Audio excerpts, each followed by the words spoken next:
Hello everyone, welcome back to my channel. Video में आज हम बात करेंगे वसीयत की। वसीयत किस तरीके से बनानी चाहिए और वसीयत में क्या क्या लिखना चाहिए, क्या नहीं लिखना चाहिए। वीडियो में बताता हूँ मैं आज आपको वसीयत के बारे में। वीडियो पसंद आए तो वीडियो को लाइक और शेयर ज़रूर करें और चैनल को सब्सक्राइब ज़रूर करें।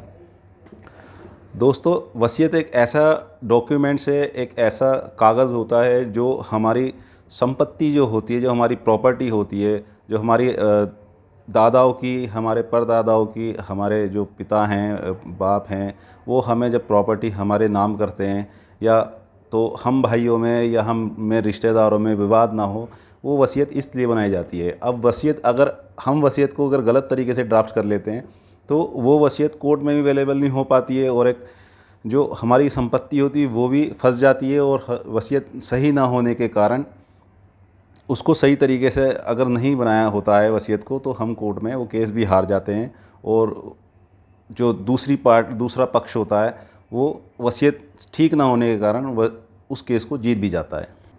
एक अच्छी वसीयत बनाने के लिए हमें सबसे पहले ये करना होता है कि जो वसीयत करता है तो वो किसी अगर वकील से अगर वसीयत बनवाते हैं तो वो बहुत अच्छा ऑप्शन होता है, क्योंकि वकील जब वसीयत बनाता है तो वो सारी चीज़ें हो आपकी जो प्रॉपर्टी है, जैसे आपकी मान लो 2 या 3 प्रॉपर्टी हैं, तीनों प्रॉपर्टी को इकट्ठी करेगा और उसमें से आपके से 2 बेटे हैं या 3 बेटे हैं या आपकी 2 बेटी हैं, उन सब के नाम में वो बराबर बराबर जितनी आप कैसे कहते हैं कि 30%, 30%, 30% ये प्रॉपर्टी के इनके जो है तीनों के हिस्से में आती है।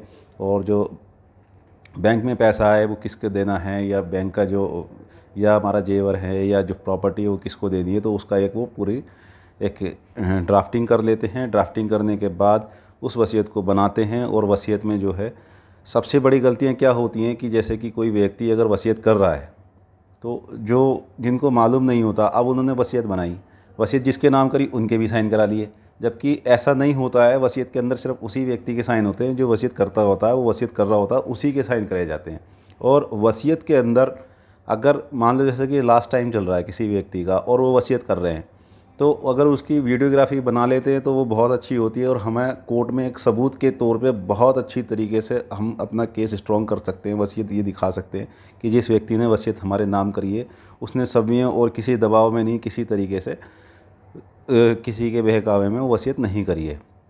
क्योंकि जब सामने जब केस कोर्ट में आ जाता है तो उसमें होता क्या है कि जब किसी व्यक्ति की तबीयत ठीक नहीं होती और वो बीमार होता है तो सामने वाला का जो व्यक्ति वकील होता है वो ये कहता है कि जो ये व्यक्ति जिसने ये वसीयत करी है वो इस समय काबिल ही नहीं था कि वो ये सही तरीके से वसीयत कर सके, उन्होंने सिर्फ अंगूठे करा लिए हैं या साइन करा लिए हैं। तो इन सभी सिचुएशन से बचने के लिए वसीयत को जो बनवाएं तो वो एक अच्छे एडवोकेट से बनवा लें, जिससे कि वो अपनी जब वो वसीयत तैयार करते हैं तो उसमें वो उसको वेरीफाई भी करते हैं, अपनी स्टैम्प भी लगाते हैं, अपने साइन भी करते हैं। जो वकील होता है जिसने वसीयत बनाई होती है तो वो उसके स्टैम्प भी अपनी स्टैम्प भी लगाता है, उसको वेरीफाई भी करता है कि हाँ ये इस व्यक्ति ने मेरे सामने ये वसीयत बनाई है। और वो ऐसे 2 गवाह भी रखते हैं जो कल को कोर्ट में ये भी कह सकते हैं कि ये वसीयत जो बनाई गई है ये हमारे सामने बनाई गई है। क्योंकि जब कोर्ट में केस चला जाता है तो सामने वाले का जो व्यक्ति का जो वकील होता है वो उन्हीं वसीयत में से ही बारीकियों को निकालता है, तो उसके पास बहुत सारे ऐसे वैलिड पॉइंट्स होते हैं जिसके आधार पे केस हमारा हम हार भी सकते हैं। तो उन सब चीज़ों से बचने के लिए हमको एक अच्छी स्ट्रॉन्ग जो बहुत अच्छी वसीयत होती है वो बनाने की हमें ज़रूरत होती है। तो वसीयत में कभी भी आप इस तरीके की कोई भी लापरवाही ना करें कि एक ऐसे व्यक्ति से वसीयत बनवा लें जिसको यही नहीं पता होता कि वसीयत के अंदर क्या लिखना चाहिए और क्या नहीं लिखना चाहिए। वसीयत जब आप कराएंगे तो वसीयत ज़रूरी नहीं है कि वसीयत को रजिस्टर्ड ही कराएं। वसीयत एक सादे कागज़ पे भी जो वसीयत होती है वो सादे कागज़ की जो वसीयत होती है वो भी वैलिड होती है, और जो रजिस्टर्ड वसीयत होती है वो थोड़ी ज़्यादा इसलिए होती है, ज़्यादा काम की इसलिए हो जाती है क्योंकि वो रजिस्टर्ड होती है। और उसमें जब रजिस्ट्रेशन सब रजिस्ट्रार के दफ्तर में जा कर के जब आप खुद जा कर के रजिस्टर्ड करा रहे होते हैं उस वसीयत को, तो वहाँ आप अपने खुद से गए हैं, खुद आपने वहाँ जाके साइन करे हैं, तो वहाँ एक फ़ोटो भी खींचता है, आपके साइन अंगूठे भी होते हैं। तो वो सारी चीज़ें जो होती हैं तो वसीयत एक रजिस्टर्ड जो वसीयत होती है वो कोर्ट में ज़्यादा अवेलेबल होती है। वसीयत जो मान्य होती है वो जो सबसे एंड की वसीयत होती है वही मान्य होती है। मान लो किसी व्यक्ति ने 2 वसीयत कर दी हैं, एक कर दी सन 1990 में, और एक कर दी 1992 में।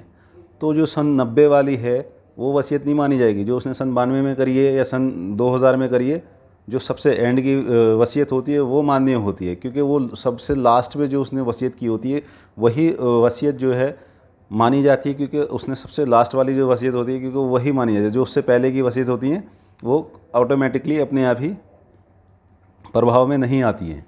और जो वसीयत सबसे आखिरी समय में उसकी हुई भी होती है, जैसे मान लो एक वसीयत उन्होंने सन 90 में कर दी, एक सन 2000 में कर दी, एक 2010 में कर दिए, एक 2020 में कर दिए, और 2020 में वसीयत करने के बाद उनकी डेथ हो जाती है। और डेथ होने के बाद तो जो वसीयत मानी जाएगी वो सबसे एंड वाली वसीयत मानी जाएगी, 2020 वाली।